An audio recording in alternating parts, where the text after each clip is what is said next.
Om Sahana Bhavatu Sahanau Bhunaktu Sahaviryam Karavavahai Tejasvinavaditamastu ma vidvishavahai. Om Shanti Shanti Shanti.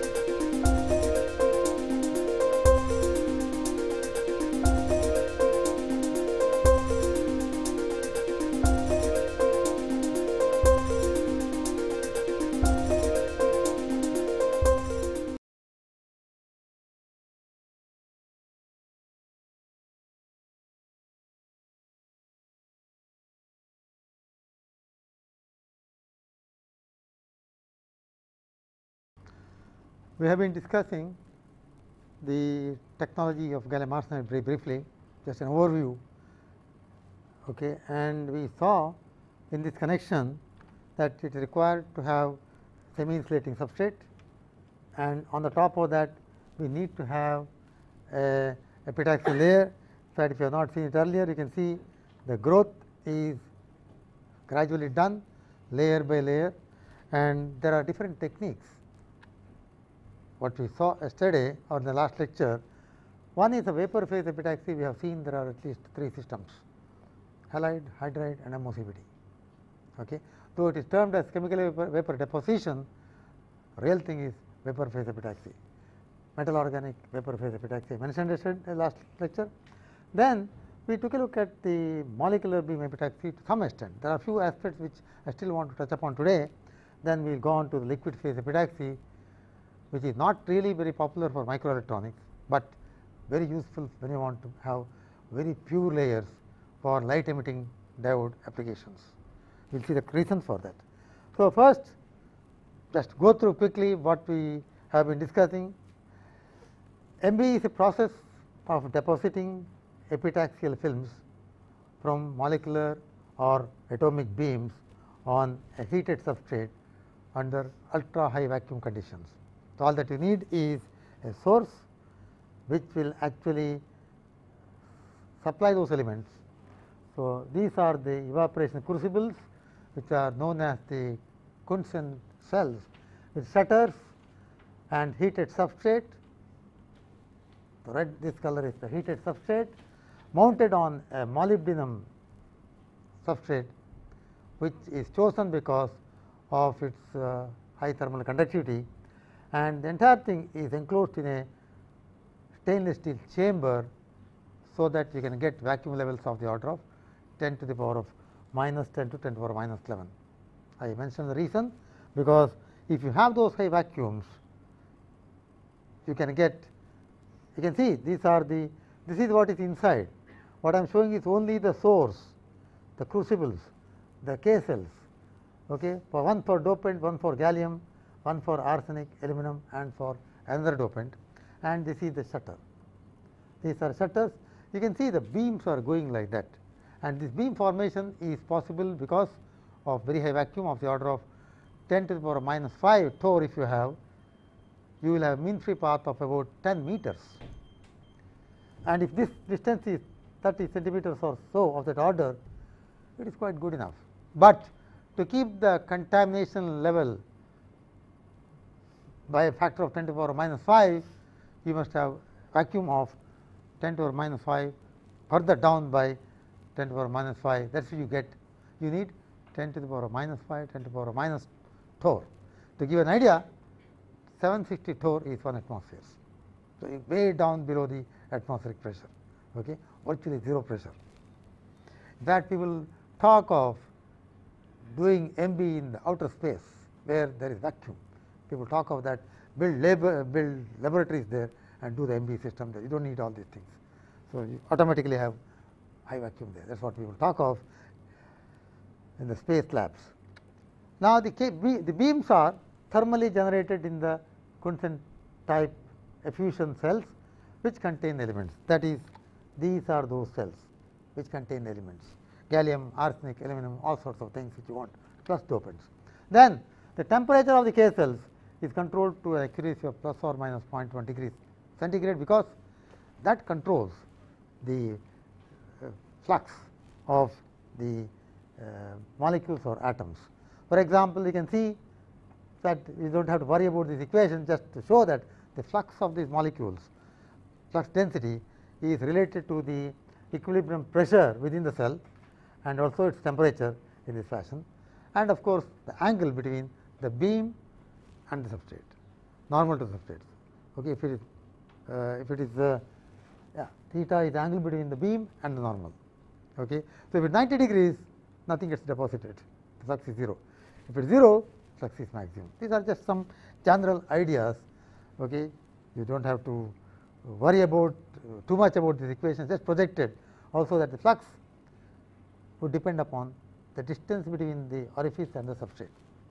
More the distance, very is a square law, flux is slow. So, P is the pressure, temperature, mass of the diffusing species, Boltzmann constant, area of the orifice, that also controls the flux. More the area, naturally flux is more. Angle between the beam and the normal to substrate. Just to give some idea. Those who want to design the system, they will worry about that. The users may not worry about that much, because these are all fixed. The only thing that you have under control is the temperature and the partial pressure. Now, this high vacuum in the chamber is obtained by using pumps which are oil free. If it is a pump which depends upon some oil system, then there is a fear that oil may get into the chamber. In fact, in the conventional vacuum coating systems also, you have to be concerned about it. The best thing, of course, use some turbomolecular pumps which do not use oil, but in the conventional deposition systems, where you go for 10 to the power minus 5, 10 to the power minus 6 torr, okay, pressure, there are two pumping systems even in such a simple system. One is the rotary pump, which is pumped down to a millitorr pressure or so. Then the rotary pump is not able to pump down, because for pumping down, it is like, if you have a lot of water, if you put your hand like this, the water goes down. If there is vacuum, if you put like this, what will move? Nothing will move. That is why they use what are known as the diffusion pumps. Okay?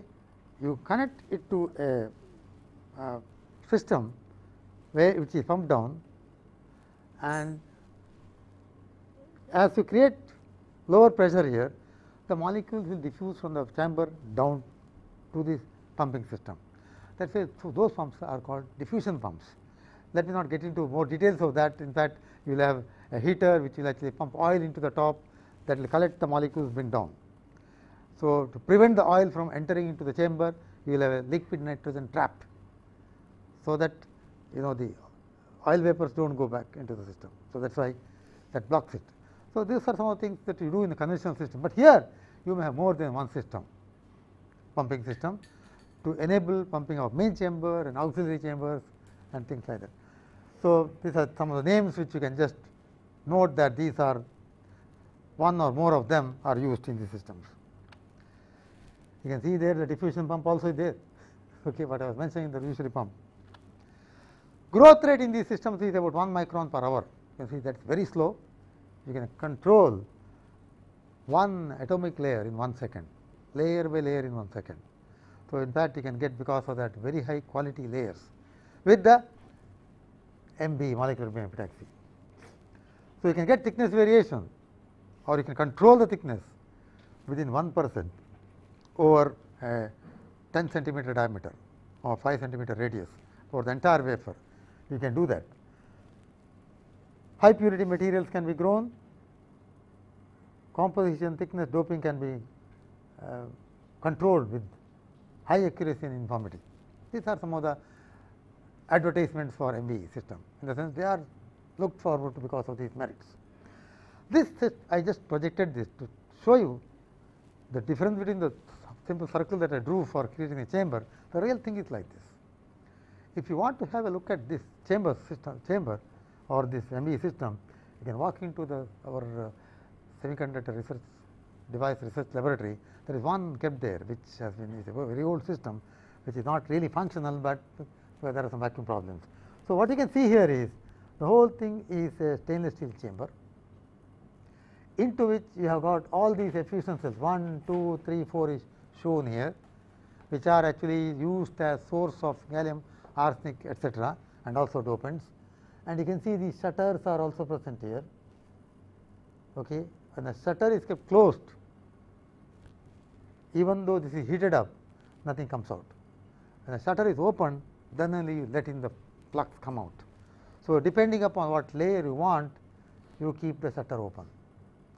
Undoped gallium arsenide you want, put gallium and arsenic shutter open.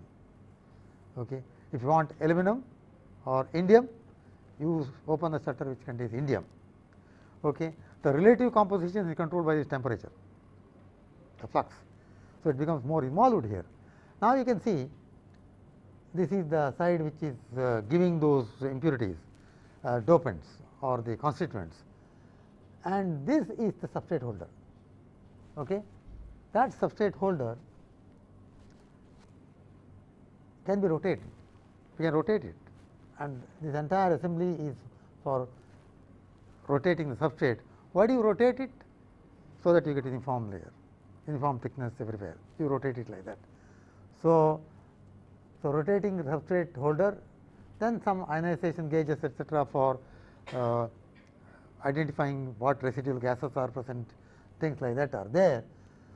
More importantly, notice here there is one RHEED gun, reed gun. Okay, we will see it soon what it is. Okay, we will go back to that. So, this actually is high energy electrons which are gunned towards the surface at an angle of 2 degrees like that. So, it is slightly at an angle, and when it gets reflected there and that impinges on the fluorescent screen, you will see the pattern from which you can recognize the substrate quality of the layer. The reed pattern tells you about the thing. Okay, this is just an idea as to what all you can put there to characterize the growing layer. So, this is a very important component of the MBE system. And then you can also see there is a port in which you can view. So, that after all you must be able to see what is happening inside. There is a port there, okay, glass. And also when you see some of these things which are being inserted into the chamber, there is a chance for the leak in this portion. Even the minutest leak will bring your vacuum down from 10 to the power minus 10 to 10 to the power minus 4, minus 3, which becomes useless. So, they are actually, not only this whole chamber is made up of steel, so that it does not degas, okay, and it is also between these two you will have actually those what is that the gasket, the gaskets which are there, because after all you can't bring two surfaces like this, prevent it vacuum tight. A slightly soft material which is gasket, they are actually made up of metal, gold, which I mentioned yesterday. So, those are the key things for getting this high vacuum, and also before turning on the system, the entire assembly will be put in a oven, a huge oven which is heated to degas the system. All that preparation of this chamber itself will be a big job. You must spend a week before you start growing the layer, okay. And once you start pumping down, you have to wait, the vacuum comes down to that level. And once the vacuum comes down, you do not want to open the vacuum to atmosphere, because if you open the vacuum to the atmosphere, you are back to square zero, because then you have to wait again. So, you can see that is why this small thing which is called as load lock, what is done is, that is the main chamber. There is a small mini chamber here, very small chamber. Okay. So, this gate will be closed when the run is made. So, you open this gate, insert the wafer into this portion through a whole wafer holder, etc., keep it there, chamber is closed, pump this down. This is a small chamber, otherwise that whole thing is a big chamber. So, you have a small chamber here which can be pumped down rather easily, maybe to an hour. And when this vacuum comes down to acceptable level, if it is 10 to the minus 10, you may have to go close to that here. Then open this gate, push the sample inside. Okay. And here also you do not push the sample straight away into the process chamber. there will be another chamber in between in the most modern systems, where it is a preparation chamber. So, one is for loading it, so that you do not open the chamber into atmosphere. Other one is the preparation chamber. The sample, before it goes for epitaxy, you know that you should etch that substrate. So, you will have ion milling system just within that. So, you can see what all you can insert there for preparing the sample, for seeing the crystal growth, quality of the layer, everything will be done within the system itself. It is a huge one. I would urge that sometime you walk into our laboratory, ask one of us to show the MBE system that we have got, which is not running right now, okay, because of problem in vacuum. Okay, this is what I wanted to show you with the actual thing like this. Real thing you can see physically there. Major attraction for MBE is the use of this where we were yesterday, but I have added many more things to this previously now. Ultra high vacuum enables incorporation of high vacuum based surface analytical and diagnostic techniques like the read, etc. So, here comes the expansion for read, okay, RHEED, reflection high energy electron diffraction, okay, because after all these lattice atoms look like the diffraction patterns, okay, diffraction or gratings, and not diffraction, they look like gratings. So, when it falls onto that at 2 degrees 50 kilo electron volt energy, high energy electron beams, they get reflected, they reflect the property of this, the atomic layer structure, because of the grating nature of the atoms. Okay, that is all what I can say about this. So, this is to examine the wafer just prior to and actually when the epitaxial growth is taking place. As I said, you can put number of things what you want for analytical examination. Mass spectrometer, you want to monitor what are the gases which are present there, are there any contaminants, all that is done in the chamber using the mass spectrometer. You can also have for surface analysis of the sample OJ electron spectroscopy. This is the electron and the particle, one more emitted particle, 3 particle phenomena. So, these are just some of the names which you will hear: OJ electron spectroscopy, X-ray photoelectron spectroscopy, secondary ion mass spectroscopy, all spectroscopies to see what sort of surface you have got as it grows. These are the benefits that you get when you use the MBE system. Because of that, you can get high quality layers, because you can ensure that the contaminants are not there, and you can ensure that the growing layer is perfect. In situ you can examine. You do not have to take it out and say, let me see what I have got. You see it right there. Now, the modern MBE systems are, as I told you already, are generally multi-chamber apparatus comprising the fast entry chamber, load lock system. Load lock means you load it then lock it, okay, and a preparation chamber where you prepare the sample to get it ready for deposition by cleaning the surface either by plasma etching or by ion milling, and then the growth chamber. That is the real one where you expose it to the constituent elements. This of course are the placed, okay, these systems AES, XPS, etc. are placed in the preparation chamber, so that contamination can be reduced. You can pull it out there itself you can test after the growth is done. One thing is during the growth using read, other one is after the growth and before the growth in the preparation chamber. Gallium arsenide with carrier concentration 10^13 to 10^14 undoped have been achieved. With all this care, you do not get 10^6. You are there 10^13. People are now able to go below 10^13 because you are able to have the sources which are purer. Gallium source 7 purity, and along with that, the mobility of the carriers in those samples has improved. Okay, we will come to that when we discuss high electron mobility transistors. Residual impurities. Now, what are these impurities which are present in this MBE system? They are, one of them of course, silicon, omnipresent everywhere, carbon, giving rise to p-type condition of that dopant. Carbon gives rise to p-type. Okay. Now, silicon also incorporation depends upon the temperature, it can be p-type or n-type. So, you get p-type there. Mostly you get p-type when you do MBE at 600 degrees centigrade. Okay. That 10 to the power 13 doping. So, you will say it is undoped layer, but of the order of 10 to the power 13 carrier concentration, undoped p-type. Where do these impurities come from?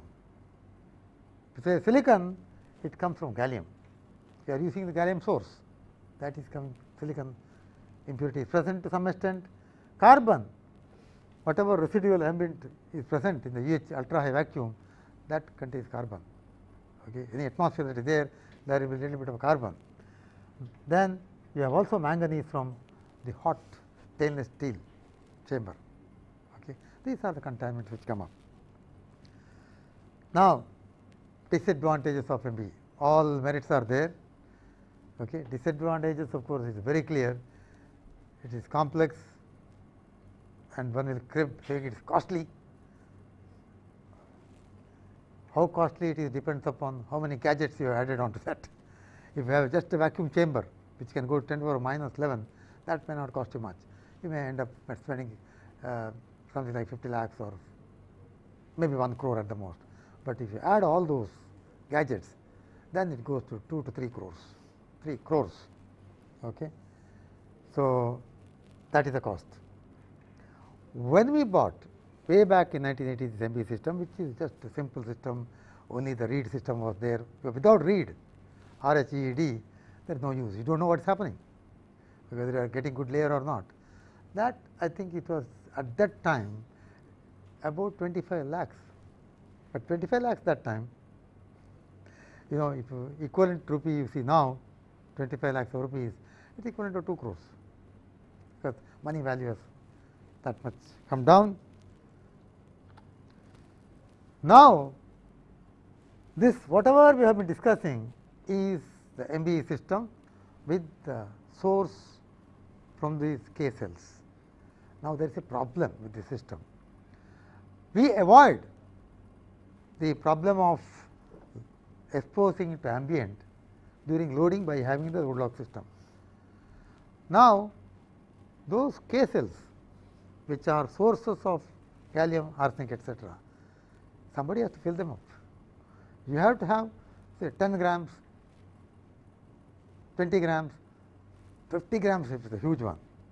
That amount of element you must put there. How do you put that? Open surgery. Okay. You have to open it totally and then put that. And once you do that, you know, it is so many contaminants go into the chamber and you have to pump it down. It is a lot of work. So, that is one of the problems. So, okay. So, that is what that is. MBE using elemental solid sources requires opening the high vacuum chamber on a regular basis for replenishing them. You want to fill them up. Now, if you use gaseous sources, you overcome that problem. Okay. Now, just what you do is, there are two types. When you say gas source, you can use only for arsine phosphine, that is arsenic and phosphorus if you want.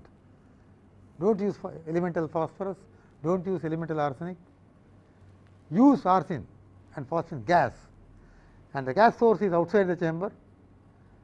You have a flow meter, etc., mass flow controller, the gas will enter into the chamber instead of the K cell.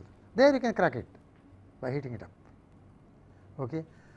So, when you use for fifth group alone arsine phosphine, they tried it first, that they called it as gas source MBE, GS MBE. But later you have got now MBE systems which are called as MOMBE, metal organic MBE, means it is a MBE system in which the elements are obtained both for third group and fifth group using gases. gases or vapors. For example, organometallic alkalis for group 3 elements and also gaseous hydrates such as arsine, phosphine, etc. for group 5 elements, when used, say for example, for gallium, trimethyl gallium, bubble gas through that, let into the chamber. For indium, trimethyl indium, aluminum, trimethyl aluminum. So, all those sources are all liquids. Let bubble gas through that, let it into the chamber. Okay. And for the 5th group, arsine and phosphine. So, such a system is called MOMB. So, it's some people think that you put the MOCVD inside the MBE system. I heard some people say that. It's not like that. You use metal organic sources outside.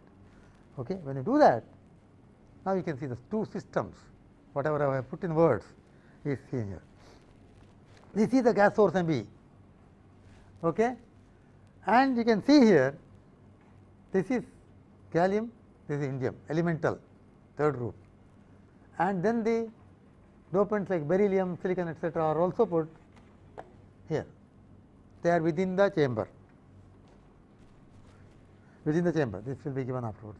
And you can see only for arsine and phosphine, use it from outside the chamber. So, only for 5th group you use the gas, that is called gas source. More general term, that is the MOMBE. This is more closer to the system what you see. So, that is the chamber that we are showing, and you can see there is one port through which you can let trimethyl aluminum, trimethyl gallium, trimethyl indium, and these are the valves you can close if you do not want those elements coming in, vapors. It is not element, it is a vapor that has to be cracked inside the chamber, and all the shutters are there as it is. This is the heating part of it. Okay. So, organometallic compounds for 3rd group all mixed together through one port, then phosphine, arsine all mixed together for one port. If you do not want arsine, close this, you close this here. If you do not want phosphine, close this here. So, you have got complete control from outside world, and when this is empty, you replace this bubbler here, you replace the gas cylinder here, you do not have to open the chamber, you never have to open the chamber. Okay. Everything done from outside. So, you pump down and start running it, and these systems should be on all the time, and that is why you need uninterrupted power supply for these systems, because once the power fails, its pressure comes back to atmospheric pressure. So, this is the MOMB source. Okay. Now, here also you can see that reed system is there, and for monitoring the residual gas, that is mass spectrometer or whatever it is also there. Substrate is shown here. Okay. This is the most modern version of MBE system called MOMB. You can imagine the cost of that would really go up, much more complex, and you have got the complete benefit of MOCVD and also MBE. Merit of this MOMB is the composition of gallium indium arsenide, for example, you can control, you have to vary X. Composition of aluminum gallium arsenide, you have to vary X here. This can be precisely controlled by pre-mixing the gases before entry into the chamber. Here, you can precisely control the flow of these aluminum, flow of gallium, gallium meaning actually the vapor, trimethyl gallium, CH3 thrice Ga. That is what is meant by that. One more advantage of this MOMBE system is, which is what I have called it as beam fading effects are absent when the shutters are opened. What is implied by this is, in the conventional system, okay, let me just go back to that to show you that. I will come back to this afterwards. In the conventional system, when you start, normally when you have the shutter closed, okay, the temperature is set by this, set to 1000 degrees. In fact, the temperature here could be 1000, even more than that within a K cell. So, that is hot. Okay. The vapor pressure, everything is decided by the temperature. The moment you open it, okay, there is a cooling effect. The chamber is not hot, there is a cooling effect. Because of the cooling effect, the beam intensity goes down. It enters into that K cell. So, beam intensity goes down, that is called the fading effect. Now, in the gas source system, the source is outside, you have the control, no fading effect. Even if that cools down, the flow is there. So, that is what we meant by saying in the MBE system, because this is outside the thing, you can control the flow of these constituent elements externally, the fading effect of the beam is not present. Okay. This is a general guideline to show you what are the vacuum levels which are used generally. You can see the MOCVD, hydride vapor phase epitaxy, etc., are done at atmospheric pressure 760 torr. You can also have low pressure CVD, okay, where you get certain benefits, which let me not go into. Okay, all the again when you go to low pressures, you get the benefit of longer mean free path. So, when you put a wafer like this, you can put one wafer behind the other one. If the gas is flowing, if it is atmospheric pressure, the deposition, if you put the wafer vertically in the furnace like that, it will deposit on this, it will be blocked. If you go to lower pressure, the mean free path is long, so gas is flowing here, it can flow like that all through. Okay. So, you have hindrance effect is not there. Okay. And when you mount the wafer vertically, you have the benefit of any particle that is present will not stay on the wafer, it will fall down. That is the benefit of that.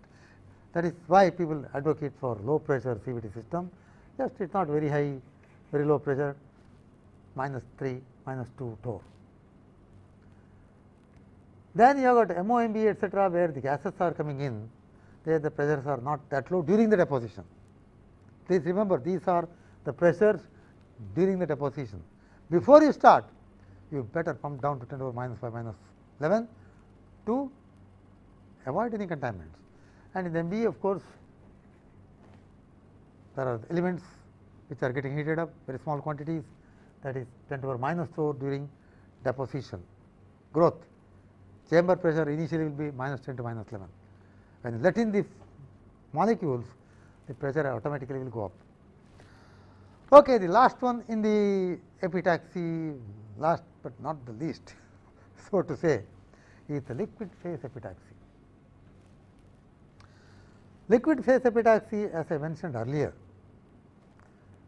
okay, involves growth of epitaxial layers on a single crystal substrate. All the epitaxy involves that, and this is by direct precipitation from the liquid phase. Okay. That means, you keep the wafer or the substrate in contact with the liquid, and from the liquid you allow the freezing to take place. Very popular for gallium arsenide light emitting diodes, etc., because epitaxy of compounds are grown from the melt at temperatures well below the melting point of the compound. That statement will be clear from this diagram. Okay? Look at this diagram. I hope you are able to recognize that. I have put one half of the phase diagram. See, here is gallium, the center 50% gallium, 50% arsenic, if you get gallium arsenide. On the other side, it will go like that, where arsenic is 100%, that I have not shown, because this is sufficient to illustrate the principle of liquid phase epitaxy. Usually, in the Czochralski technique,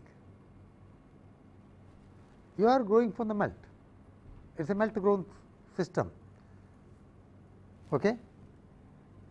You are going from there.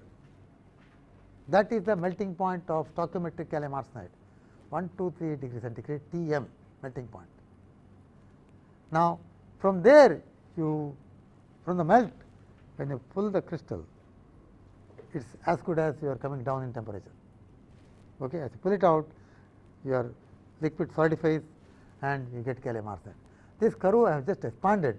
Actually, this whole thing, that red thing, is one line there, as I told last time. So, this is stoichiometric gallium arsenide or slightly off stoichiometric. So, this transformation from here straight to the solid without a liquid phase, from liquid to solid straight, that is called congruent transformation. You get directly gallium arsenide. So, in the Czochralski process, you use that from the melting point 1238 of the stoichiometric compound you are using. This is necessary because that is quite fast. You can grow at least in a day reasonable length of crystal. Whereas, in the liquid phase epitaxy, I think I mentioned it earlier, but this is a clearer diagram. You can see this is gallium melting point 29.5 degrees, gallium arsenide melting point. You go down somewhere here. Okay, you have a liquid. See, above this line it is liquid. If you move this side, it is gallium rich. If you here, it is totally gallium melting point is 29.5 degrees. So, somewhere 600 or 700 degrees centigrade if you grow, have the liquid of this composition, that is gallium which is saturated with arsenic. If you have, when you come down to this particular temperature, it will have that composition. Okay. Even if you have liquid lot of arsenic, when you come down in the temperature to this particular point with a particular gallium, that will be the composition C naught.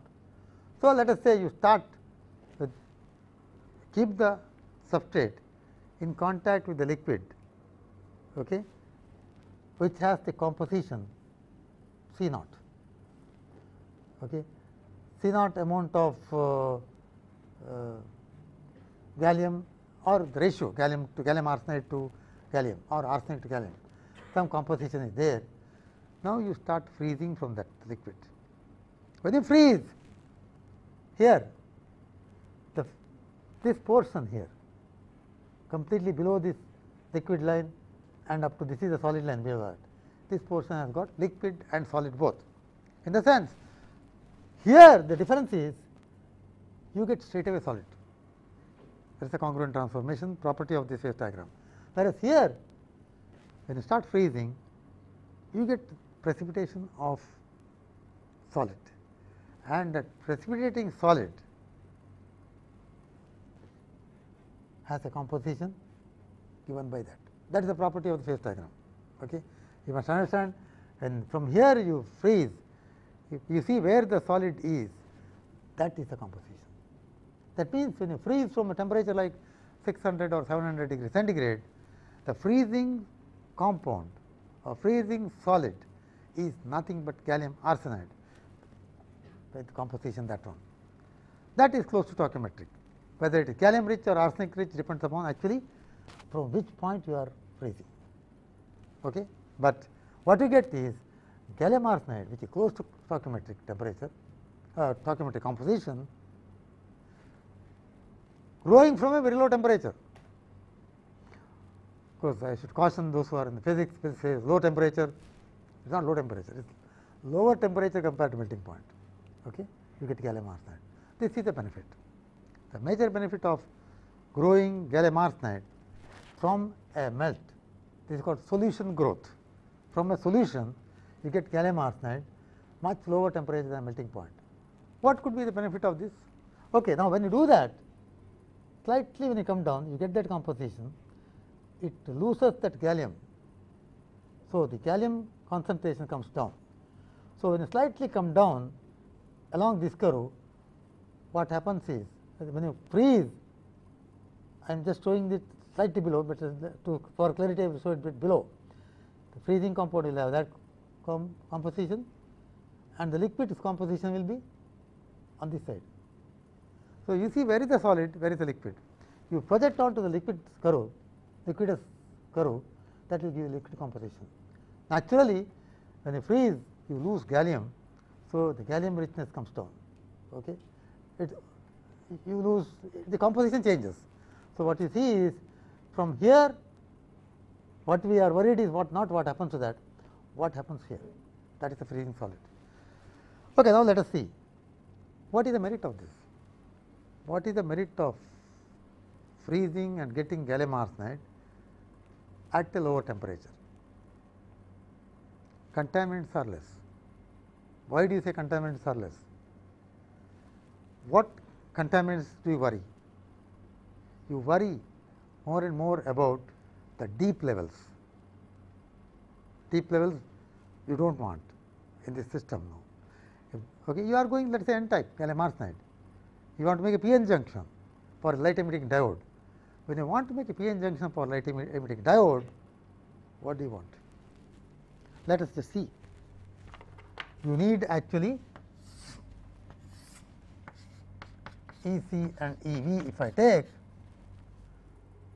you want for the light emitting diode, for the particular material, the electron from here must make a transition come down here.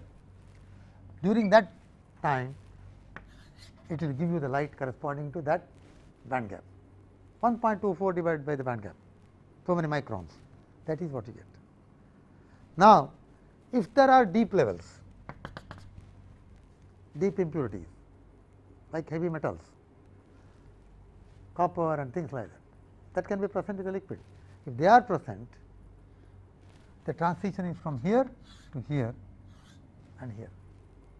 Many other electrons may go through that transition. Now, what is light emitted by this? Correspond to that wavelength. So, it is entirely different wavelength. If you are looking for red light, you will not get red, you will not get anything, because the energy is very small. So, energy is very small, it will be very long wavelength, you will not even see. If you have light emitting diode, you will have dark, okay. You will not have any light, but there will be some electrons which will be making transition like this. So, some of them will make transition like this, many of them will make transition like this. What is the impact of that? The impact is the quantum efficiency, the efficiency with which light is emitted goes down. So, you want very pure material. Now, with the liquid phase epitaxy, what happens is, this is a very important thing that to note down, these levels are absent. All those deep impurities do not go into the solid when the temperature is low. Okay. Here a metallurgical term is used, segregation coefficient. If you add into a melt some of the deep impurity like chrome, gold, copper, etc., if there are present, and if you solidify that, the segregation coefficient means if there are 100 copper atoms, how many go into solid? It may be 0.1, 0.01. How many go into the solid depend upon the temperature. If you are able to freeze at lower temperature, like this here, the number of those impurities getting into solid are less. Segregation coefficient is low at lower temperatures. So, when you solidify at a lower temperature, get this gallium arsenide. That gallium arsenide has very few impurities, and that is not present, you get excellent light emitting diodes. So, this is the key for the success of light emitting diodes, and this is the one that is used. In fact, a very simple system, you do not have to spend crores. Okay, you do not have to spend crores for this. I put that down, there is a principle where you freeze it and actual system like that. Very simple. All that you need is to get in touch with a company which makes some graphite blocks. I am not getting money for advertising. The Poco graphite, that is very famous graphite making company, very high purity graphite they make. So, these, the whole thing is graphite block. You have got a big graphite block in which another graphite can slide. This is the sliding graphite, the middle one, okay. And this block, this entire thing has a hole which can slide that graphite. There is a bin, a hole from the top. This is a cross section. what I am showing is a cross section. So, in the top you have a hole, okay, and here up to certain depth that hole is there. So, when this slide goes inside there, that hole is covered there. So, what you do is you fill in the solution, okay. In fact, gallium and with very arsenic rich gallium arsenide. If you want to grow gallium arsenide, you put that solution there in this, and this is a graphite cover. Whole thing is graphite, because it does not affect the gallium arsenide solution there. Now, this is actually a substrate, that could be the semi insulating substrate which you have put. So, on that slider you have a depression where you can put the wafer. So, okay, you get the idea. So, you this is a depression in which you put the wafer. I am showing small one, but maybe 1 inch, 2 inch or 3 inch. Put it there, heat this up to the required temperature. Just let me see whether I have that there. The entire system is placed in hydrogen gas ambient, okay, and the temperature is raised to T1. How do you do that? This is a graphite block with the facility to push and pull the slide, and a facility to keep the wafer, and a facility to fill this bin with the liquid. Okay. Now, this whole thing you keep it ready, put it in a furnace. Furnace does not cost much, maybe 5 to 10 lakhs, okay, and this will not cost much.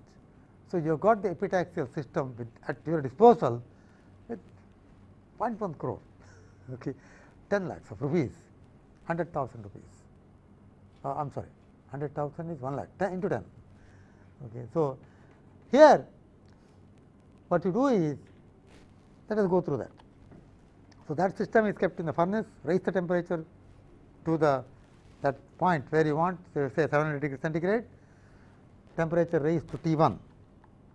T1 is that temperature where you want to grow. Now, substrate is brought under the bin, and the furnace temperature brought down with temperature gradient ranging from 1 degree centigrade per minute or 1 degree centigrade per 1 hour. Can you imagine that? I want to drop the temperature, program such that the temperature falls from 700 degree centigrade to 699 in 1 hour. So, it is very small change. Why? That is why, because you want to remain at that level, at the same time you want that the gallium arsenide to freeze onto the surface. So, what you do is this, the statements that are made there in that thing here, substrate is brought under the high bin, means the substrate is, that is this graphite slider is pulled, so that this is coming in contact with the liquid. Now, all that you are doing is, you are ultimately what you achieve is, you have that where the liquid solution gallium arsenide is there, and it is as good as placing this substrate below that. So, slightly reduce the temperature, then you have got the solid particles which actually ultimately come, and you get the epitaxy. Okay. So, it is a very slow process. Okay. That is why you can't use it for making the gallium arsenide wafers. You can use it for making very thin layer of N type or P type, because you can add impurities into this if you like, or you can change the temperature and get P type and N type, that we have mentioned earlier. So, that is why the entire control here is ability to grow liquid phase epitaxy is control on the temperature, programming in the temperature. Then after once you have grown, let us say half a micron, 1 micron, after an hour or two, what you do is you pull that slide out. That it was sitting here, you pull that out. Now, this terminates the entire growth process, 1. Number 2, when this was in this position here, the liquid is on the top. When you are pulling it out like this, you are wiping out whatever fluid is left out, double purpose. Terminate the reaction, wipe out the surface, so that whatever liquid is there is gone. So, you do not need further cleaning on that. You get the epitaxial layer on whatever substrate you have got. You can have compositions varied by varying the composition of this fluid. That is what is done in liquid phase epitaxy. Okay. Advantages of course are, I think I am almost towards the end. The advantages of the epitaxy of compound semiconductors is done at lower temperatures.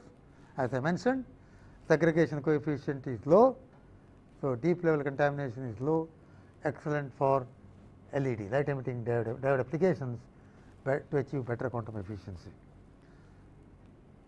Now, if you are fancying, I can make layers, gallium arsenide layers suitable for microelectronics applications with 10 lakhs of money. There is one problem. The problem is that layer that you grow, uniformity is not very good. The thickness uniformity is not very good, because it is after all, it is just freezing from the liquid. So, you do not get control over thickness uniformity of this wafer. So, if I have a big wafer like that, 4-inch diameter wafer, I am still talking of inch because people are used to that, 4-inch wafer diameter, and if I am growing, if it is varying all over the place, it will be all right for you are making LED, light emitting diode. Slight variation does not matter there, because it is after all what you need is a junction. Whatever happens is happening at the junction, PN junction. But if you have a layer like this,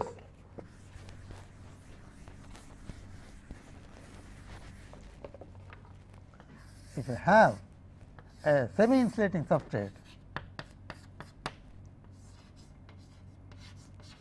gallium arsenide, on the top of that you want to grow this layer. This is the epitaxial layer or epi layer. Okay? That is the epi layer.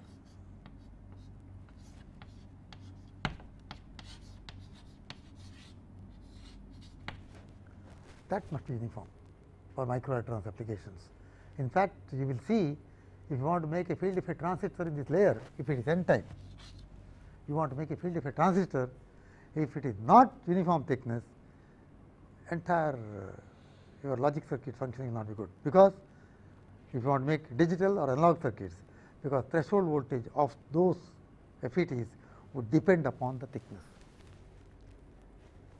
Okay, you may not agree with me right now, because if you see, take a look at the MOSFET threshold voltage will depend upon doping, but if you make a JFET or MESFET, the threshold voltage will depend upon enhancement mode particular type, depend upon the thickness. And if the thickness is varying over the entire surface, what will happen? Threshold voltage will be varying, and you do not know what is happening, the malfunctioning of the circuit. So, that is why they are not suitable for that. Okay. Now, few things I want to mention before I wind up this particular discussion.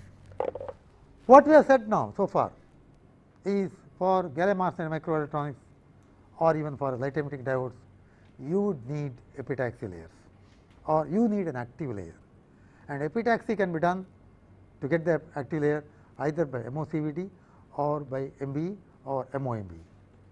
Choice is yours depending upon how good quality you want and how much money you have. Both are taken care of. There is another approach which is followed very popularly.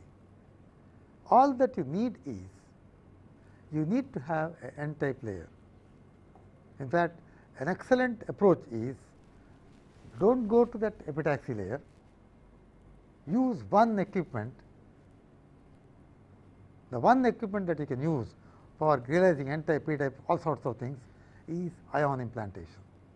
I have no intention of going into details of ion implantation, but just to show you, you can actually take a semi-insulating substrate.